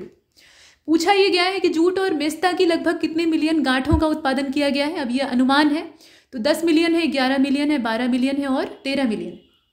112 सही जवाब इसका ए हो जाएगा। ठीक, 10 मिलियन पर 180 kg। इसके बाद 113 को देखते हैं। यहाँ पे फिर से वही एग्रीकल्चर का डाटा है और इसके हिसाब से भारत का दूसरा सबसे बड़ा सूरजमुखी उत्पादक राज्य कौन सा है? 113 को आप देख रहे हैं और देखिए और बताइए। सही जवाब इसका क्या होगा? बी हो जाएगा, ओडिशा। 114 को देखते हैं। यहाँ भी वही कृषि का ही डाटा आपको इस्तेमाल करना है। भारत का कौन से नंबर का, मतलब उत्तर प्रदेश जो है वो भारत का कौन से नंबर का सबसे बड़ा बागवानी उत्पादक राज्य है? मतलब यूपी की रैंक जो है वो बागवानी के मामले में, हॉर्टिकल्चर प्रोडक्ट के मामले में कौन सी है? तो 114 को आप देख रहे हैं, राइट आंसर इसमें से डी होना चाहिए, क्योंकि कोई भी ऑप्शन जो है वो हमें सही नहीं दिखाई देता है, तो नॉन ऑफ दीज को चुनते हैं। यूपी जो है वो पहले स्थान पर है बागवानी के मामले में, दूसरे स्थान पर वेस्ट बंगाल है और तीसरे स्थान पर एमपी है यानी मध्य प्रदेश। प्रश्न संख्या 115 पूछा गया है कि जो स्टेट फॉरेस्ट सर्वे रिपोर्ट है 2021 की, स्टेट वाइज है, उसके हिसाब से बताइए कि जो वनावरण है प्रदेश में लगभग कितने वर्ग किलोमीटर की वृद्धि दर्ज की गई? 2019 की तुलना में 2021 वाली रिपोर्ट में कितने % जो है, माफ कीजिएगा, कितने वर्ग किलोमीटर वनावरण प्रदेश में बढ़ा है, वृद्धि हुई है, कितनी हुई है वो आपको बतानी है। और सही जवाब इसका हो जाएगा इसमें से बी वाला, 12 स्क्वायर किलोमीटर मात्र। 116 और आबादी को देखिए कितनी धड़ल्ले से बढ़ रही है। 116 को देखें। अब यहाँ पे भारत की जो वन स्थिति रिपोर्ट है उसकी बात की जा रही है। क्षेत्रफल की दृष्टि से देश का दूसरा सबसे बड़ा वनावरण कहाँ पे है? 116 आप देख रहे हैं। सही जवाब इसका क्या हो जाएगा? ए हो जाएगा, अरुणाचल प्रदेश। ठीक। 117 को देखें। यहाँ पर कुछ आर्टिकल दिए हुए हैं, सही सुमेलित कौन सा नहीं है वो आपको बताना है। तो 51A में फंडामेंटल ड्यूटी है, एबोलिशन ऑफ अनटचेबिलिटी जो है वो आर्टिकल 18 में है, आर्टिकल 50 में separation of judiciary from executive है, और आर्टिकल 44 जो है इसमें uniform civil code for the citizen ऐसे दिया हुआ है। तो बाकी सब सही है, लेकिन इसका जो बी वाला ऑप्शन है वो गलत है। पिछले वाले टेस्ट में भी हमने देखा था, यहाँ पे होना चाहिए था 17। 18वें में तो उपाधियों के अंत की बात की जा रही है और यहाँ पर अनटचेबिलिटी की बात हो रही है, जो कि 17वें में दिया है। इसके बाद 118वें प्रश्न में आपसे पूछ लिया गया कि संसद के दोनों सदनों का जो संयुक्त अधिवेशन, संयुक्त बैठक होती है, इससे संबंधित प्रावधान हमने कौन से देश के कॉन्स्टिट्यूशन से बारो किया है? बताइए। यहाँ देशों के नाम दिए हैं और 118 जो आप देख रहे हैं, राइट आंसर इसका सी होगा। ये ऑस्ट्रेलिया का संविधान है जहाँ से हमने ये संयुक्त बैठक का प्रावधान लिया हुआ है। प्रश्न संख्या 119, 12वीं अनुसूची को निम्नलिखित में से कौन से संशोधन के द्वारा संविधान का हिस्सा बनाया गया? और 119 को आपने देखा, सही जवाब इसका बी हो जाएगा। एक ये 1992 का संशोधन था, 74वां, ठीक है, उसके द्वारा इसे भारतीय संविधान में जोड़ा गया था। प्रश्न संख्या 120 को देखते हैं। In which of the following year the constituent assembly had ratified the India's membership of Commonwealth, यानी राष्ट्रमंडल की सदस्यता की पुष्टि संविधान सभा के द्वारा कौन से वर्ष की गई थी? बताइए। समय आपको चुनना है। और 120 आपने देखा, सही जवाब इसका सी हो जाएगा, 1949। ठीक, 1949। भारत राष्ट्रमंडल का सदस्य है, लेकिन इसका मतलब ये नहीं है कि वो संप्रभु राष्ट्र नहीं है। इसके बाद 121 को देखते हैं। यहाँ पर पूछा गया कि जनगणना 2011 के हिसाब से बताइए कि कौन सा इसमें से गलत है। तो भारत का जनसंख्या घनत्व 382 है, लिंगानुपात भारत का है 343 2011 के अकॉर्डिंग, और भारत का जो शिशु लिंगानुपात है 0 से 6 वर्ष की आयु वाला जो बच्चों का है वो 919 है। भारत की लिटरेसी रेट यानी साक्षरता दर है 71% यानी 71%। इसमें से कोई एक जो है वो गलत है। गलत आपका डी वाला है। यहाँ लिटरेसी रेट जो है वो गलत दी है।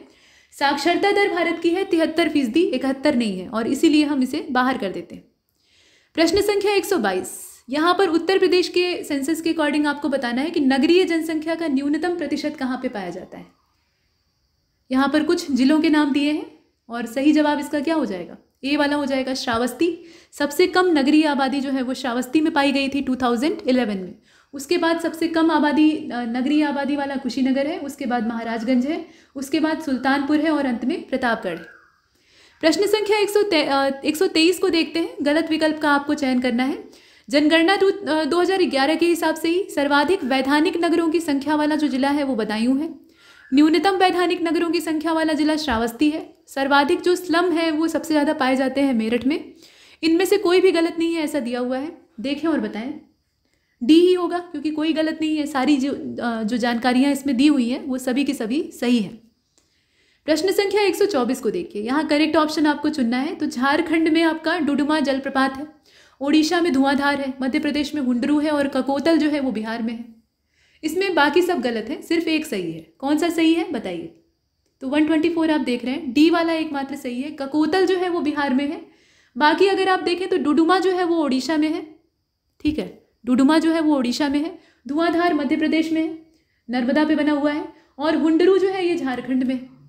प्रश्न संख्या 125 को देखिए, स्वर्णिम चतुर्भुज गलियारे के अंतर्गत न्यूनतम लंबाई को कौन सा मार्ग कवर करता है वो आपको बताना है। तो दिल्ली से मुंबई वाला, मुंबई से चेन्नई वाला, कोलकाता से चेन्नई वाला, दिल्ली से कोलकाता वाला, सबसे छोटा कौन सा है? 125। करेक्ट आंसर इसका क्या होगा? बी वाला हो जाएगा, मुंबई से चेन्नई। वैसे भी आप अंदाजा लगा सकते हैं, दूरियों का अंदाजा लगा सकते हैं, और इसमें से बी वाला जो ऑप्शन है वो सही। इसके बाद प्रश्न संख्या 126 को देखते हैं, कौन सा राज्य या केंद्र शासित प्रदेश ऐसा है जिसकी की तट रेखा की लंबाई सबसे कम है? बताइए। इसमें भी बहुत आसान विकल्प दिए हुए हैं, बहुत आराम से आप कर लेंगे। और सही जवाब इसका क्या हो जाएगा?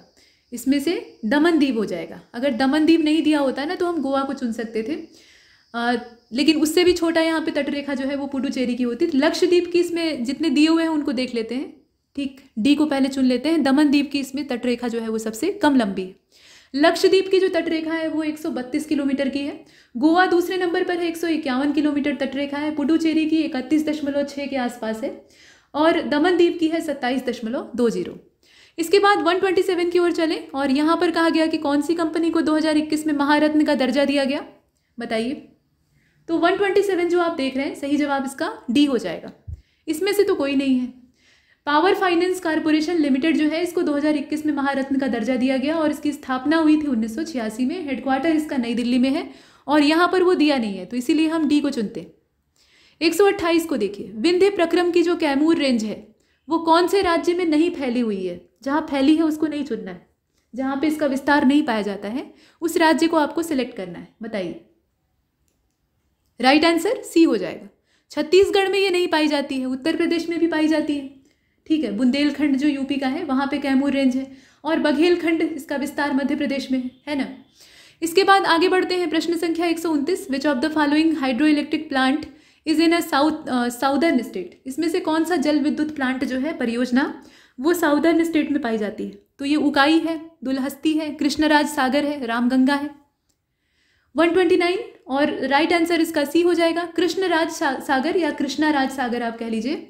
ये जो जल विद्युत संयंत्र है ये दक्षिण भारत में है, बाकी जो है वो आप देख रहे हैं कि ये पश्चिम या फिर उत्तर भारत में मिलेंगे। कर्नाटक में आपका कृष्णराज सागर है, बाकी गुजरात में उकाई है, जम्मू कश्मीर में दुलहस्ती है और रामगंगा आप जानते ही हैं यूपी में है, ठीक। तो इसमें से हम सी वाले ऑप्शन को निकाल लेते हैं। प्रश्न संख्या 130 को देखते हैं। यहाँ पर कहा गया कि कौन सी जनजाति मुख्य रूप से फिलीपींस में पाई जाती है?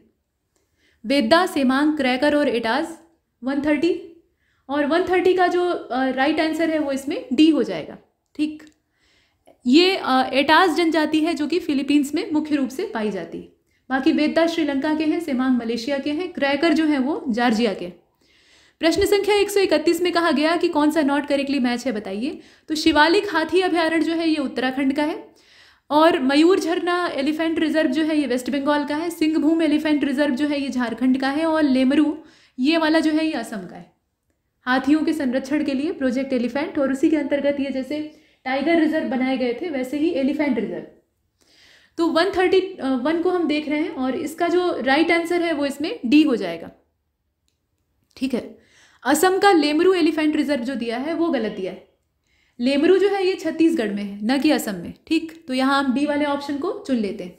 इसका मतलब ये बिल्कुल नहीं है कि असम में हाथी नहीं पाए जाते। हाथी मतलब एशियन एलिफेंट जो है वो वहाँ भी पाए जाते हैं, लेकिन ये जो एलिफेंट रिजर्व है ना ये आपका पड़ेगा छत्तीसगढ़ में। इसके बाद 132 को देखते हैं। यहाँ पर कहा जा रहा है कि जनवरी 2020 में भारत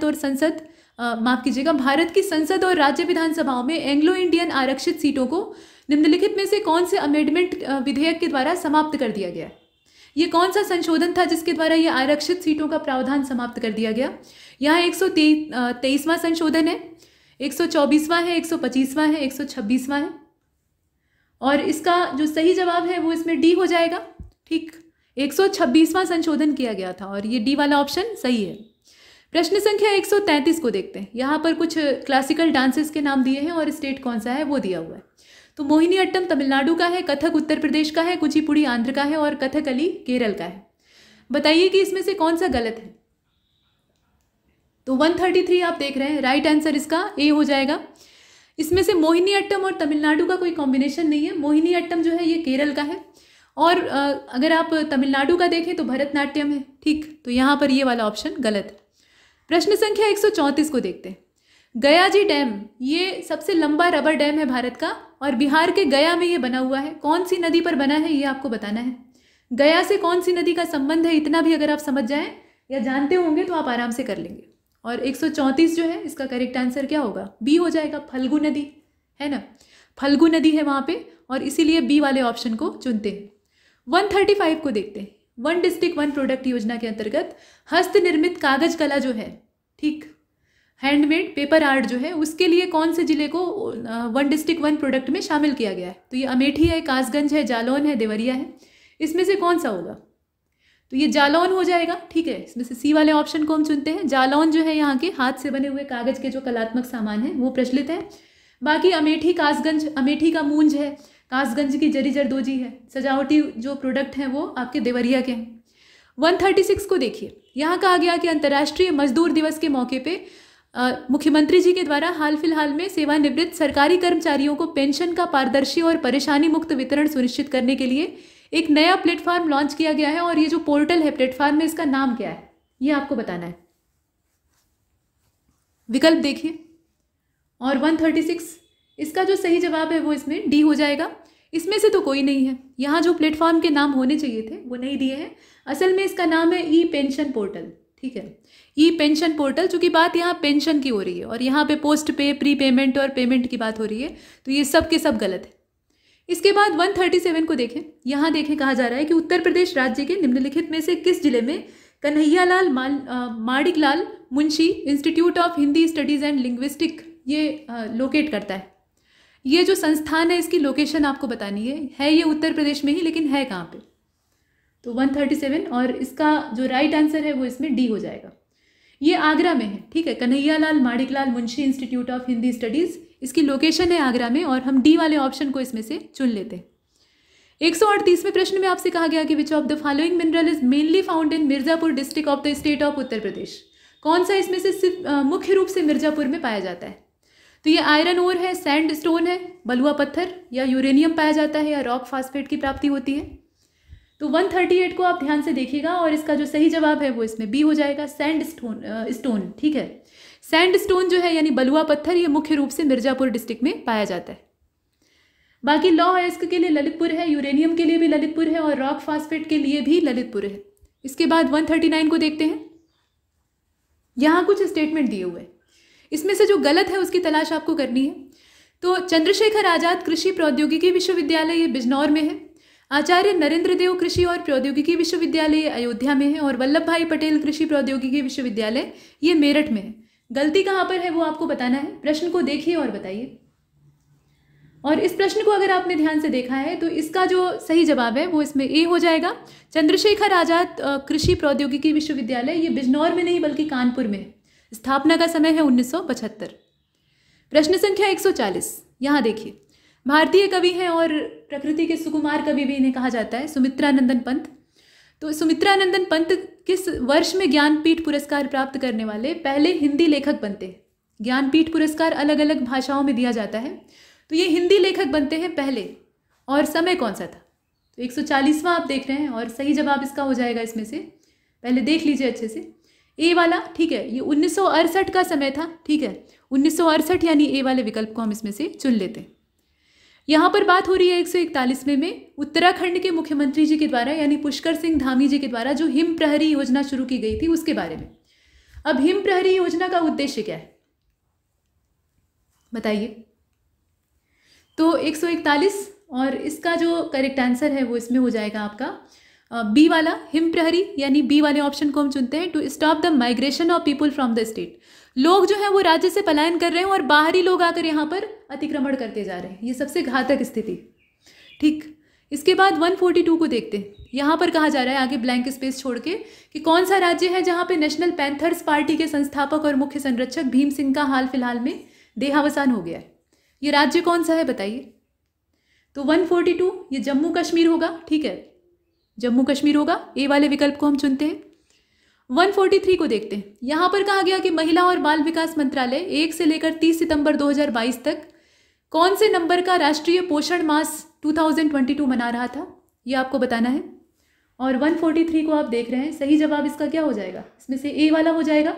ठीक है, ए वाले विकल्प को हम चुनते हैं, ये 5वां था और 2023 में तब 6वां हो जाएगा। इसके बाद 144 को देखते हैं। पहला शिक्षण रोबोट यानी शिक्षा देने वाला रोबोट, इसका नाम है ईगल, ये भारत का पहला है। ये कहाँ पर स्थित इंडस इंटरनेशनल स्कूल के द्वारा पेश किया गया, ये स्कूल कहाँ का है, उसकी लोकेशन आपको बतानी। तो 144 जो आप देख रहे हैं, इसका करेक्ट आंसर इसमें से हैदराबाद हो जाएगा, तेलंगाना की राजधानी हैदराबाद। प्रश्न संख्या 145, यहाँ पर शिनी शेट्टी के बारे में कहा जा रहा है। इन्होंने फेमिना मिस इंडिया वर्ल्ड 2022 का खिताब जीता था। ये कौन से राज्य की है, ये आपको बताना है। मिस इंडिया ये बनी और कौन से राज्य से ये संबंधित है वो आपको चुनना है। तो 145 राइट आंसर कर्नाटक हो जाएगा, कर्नाटक की शिनी शेट्टी हैं और इसमें से हम बी वाले विकल्प को चुन लेते हैं। प्रश्न संख्या 146 को देखते हैं। 13वां एडिशन जो था ये वज्र प्रहार नाम का सैन्य अभ्यास है, संयुक्त सैन्य अभ्यास है और आपको बताना है कि हिमाचल के बकलोह में संपन्न हुआ है। तो किसके किसके बीच में इसे संपन्न किया गया, मतलब कौन से 2 देशों की सेनाएं इसमें भाग ले रही थी। तो एक पक्ष तो निश्चित तौर पे भारत होगा, इसमें कोई संदेह नहीं है। दूसरा कौन सा देश था जिसके साथ हमने वज्र प्रहार अभ्यास को किया था। तो 146 को आप देखें और इसका जो सही जवाब है वो इसमें ए हो जाएगा। ये भारत और यूएस के बीच में था, यानी अमेरिका के बीच में था। प्रश्न संख्या 147, 1 गीगाबाइट बराबर होता है। अब ये डाटा यूज़ करते हैं आप तो बहुत अच्छी तरह जानते होंगे, बताइए कितने बाइट या मेगाबाइट या किलोबाइट के इक्वल होता है। 147 और इसका जो सही जवाब है वो इसमें हो जाएगा आपका सी वाला। 1024 मेगाबाइट के बराबर होता है 1 गीगाबाइट। ठीक, तो इसमें हम चुनते हैं सी को। इसके बाद देखते हैं आगे। तो यहाँ 148, कौन सा विकल्प नॉन इम्पैक्ट प्रिंटर का एग्जाम्पल नहीं है। प्रिंटर के बारे में, उसकी वैरायटी के बारे में पता होना चाहिए। तो यहाँ डेजीव्हील प्रिंटर है, इंकजेट है, डॉट मैट्रिक्स है और चेन प्रिंटर है। इसमें से कौन सा प्रिंटर जो है वो एग्जाम्पल के तौर पे इसके नहीं आएगा। तो 148 का राइट आंसर हो जाएगा इसमें से बी वाला। ये इंकजेट प्रिंटर है, ठीक है, इंकजेट प्रिंटर है और ये नॉन इम्पैक्ट प्रिंटर का एग्जाम्पल नहीं है। इसके बाद 149 को देखें। Which of the following is use to connect the monitor to system unit.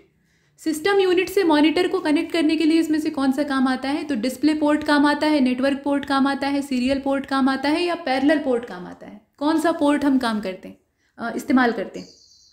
तो 149 राइट आंसर इसका ए हो जाएगा। डिस्प्ले पोर्ट इसमें काम आता है। डिस्प्ले पोर्ट का यूज़ करके हम मॉनिटर को सिस्टम यूनिट के साथ कनेक्ट करते हैं।